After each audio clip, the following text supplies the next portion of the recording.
The big choice we face at the ballot box on May the 7th. Smaller spending cuts with Labour, faster debt reduction with the Tories. Thank you. And Labour's Ed Balls today claimed a Tory government would have to cut public spending by an unprecedented £70 billion by 2020. It would lead to impossible cuts to policing, to defence, to social care. That's why we fear the Conservatives are going to raise VAT or cut our National Health Service.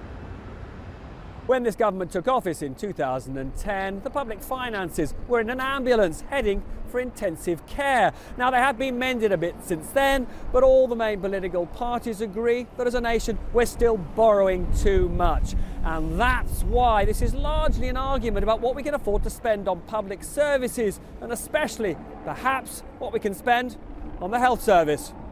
For a start, we'd absolutely ring-fence the NHS and we'll carry on increasing its budget as we've done in this Parliament. Now, I'm afraid Ed Balls today is just making up numbers. It looks like a speech written on the back of an envelope or maybe even a postage stamp.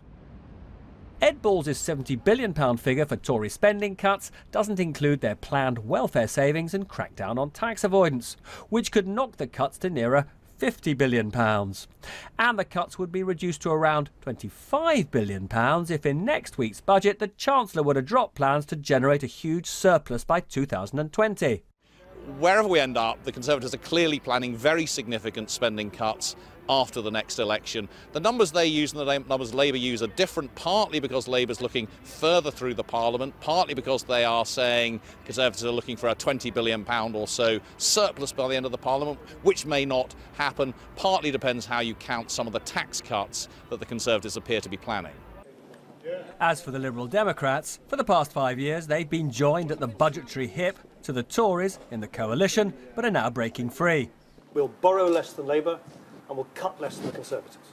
That is it in a nutshell. What we need in this country for the future is a measured, consistent, tough where we need to be tough, but balanced approach.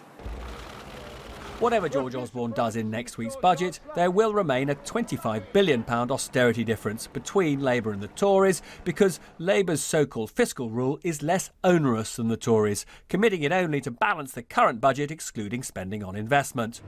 So the ballot box decision is very unlikely to change. Faster debt reduction with the Tories, smaller spending cuts with Labour. Robert Peston,